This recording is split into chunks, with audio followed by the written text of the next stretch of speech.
Hi viewers, this is Venkatesh. If you haven't subscribed this channel, please subscribe. StumbleMate is a channel for those exploring their career path. Now let's get into today's video.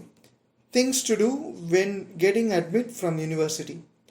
In this video, we will highlight important factors to consider when you are deciding to accept the admission from an university or college abroad. First, make sure you check if the university have recognition to run the program you have been given acceptance for. Though it may sound silly for an established university, most recently we have seen some nameless colleges or universities trying to exploit the desire for students who want to fly abroad and scamming them. One way to check the designated institutes here in Canada is by going to the link shown. I have also put the link in description. So the link gives a clear idea whether the institution is designated to offer the program or not. And if so, is the program recognized for you to apply for post-graduation work permit once you graduate. So the link gives a very clear information on whether the university is recognized to offer this program, and those who take this program, are they eligible to get post-graduation work permit or not. The next step is to know clearly the duration of post-graduation work permit you will be qualified to receive after graduation. For this information, you can reach out to the university. However, before going into that, it is very important to understand why we need post-graduation work permit, why we need to give importance to this particular point. After graduation, any employer, the first question they will ask for sure is your legality to work. If you are not a permanent resident, then they expect people to have a considerable time to work under their work permit. As companies have to look for new employee if you have to leave because of your work permit getting to expire, and they don't want to go through the tedious process of finding a right fit for the job position again. Many times it is the deciding factor for companies to decide whom to hire. Your legality to work is very, very important.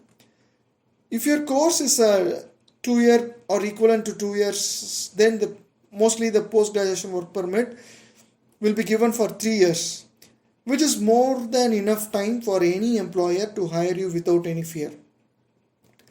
But for those who do short-term courses like 1 year, their great difficulty will be to find a full-time job after graduation, as you will be given post-graduation work permit only 1 year, and it will be challenging to get even permanent resident as well, as most of the people need minimum 1 year of Canadian experience to get enough points for their express entry permanent resident application to get accepted for the invite.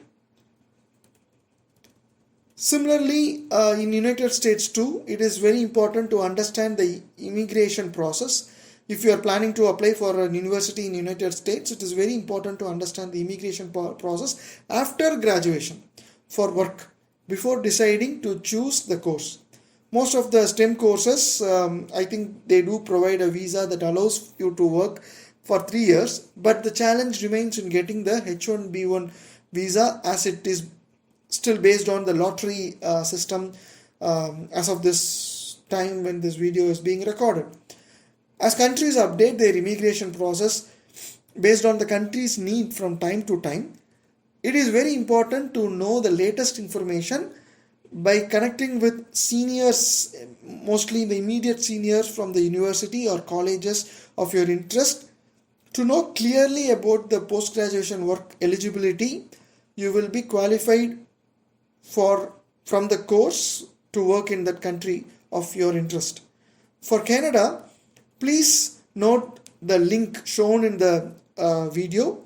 The link is also given in the description, where you will get detailed information. It is a government website where you will get the detailed information on the post-graduation work eligibility for various programs, and based on the duration of the program, how the decision process is being made.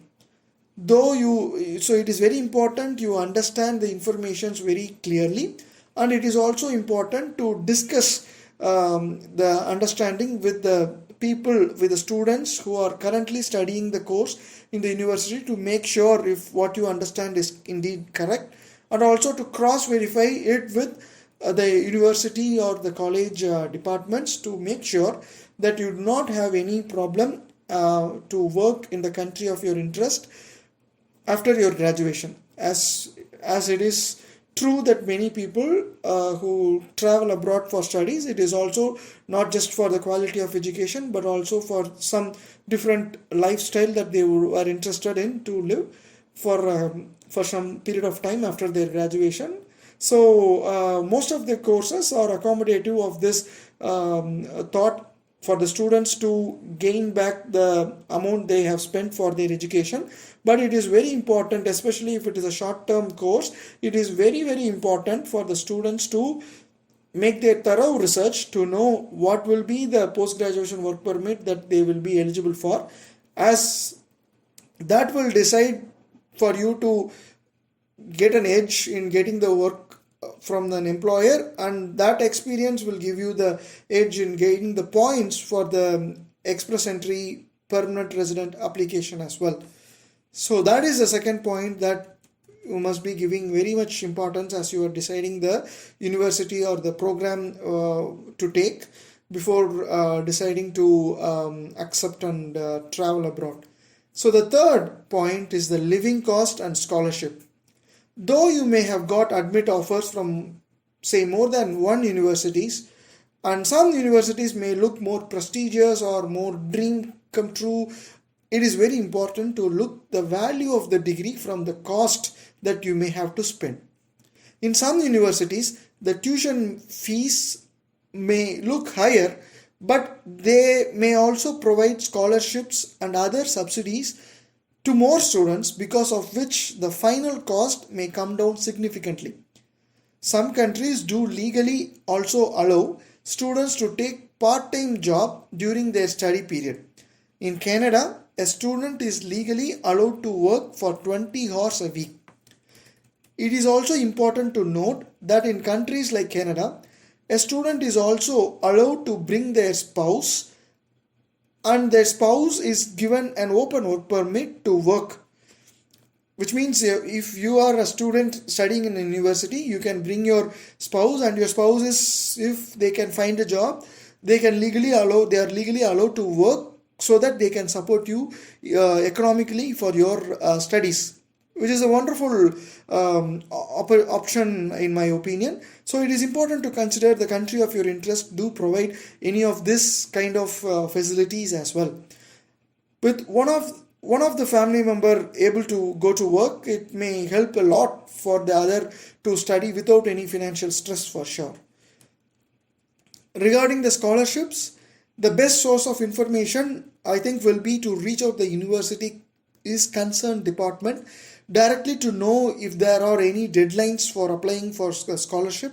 And many universities will also have active Facebook groups where students who received the admit letter will discuss on similar topics. So as soon as you get the admit letter from the college, and you might have even submitted the initial deposit, some meager amount you would have deposited, it is very important to search for the active Facebook groups of the colleges or the university, to connect with people who have also received admit letter mostly from the same course if possible, or who are planning to go abroad for the same colleges or university, and discuss with them to share the information that each one of you will be knowing.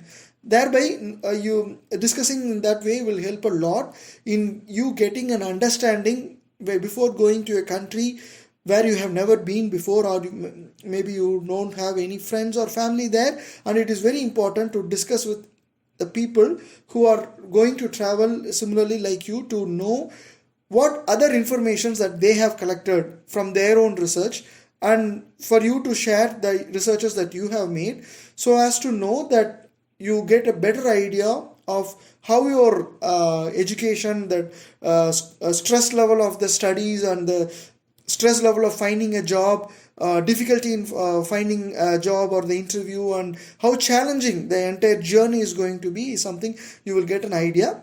Don't be intimidated. Everyone goes through the process, but it is very important to be aware of, to have the knowledge of what you are getting into before making the decision. So hope you may have found this video useful. Please don't forget to subscribe this channel for many useful information on higher studies.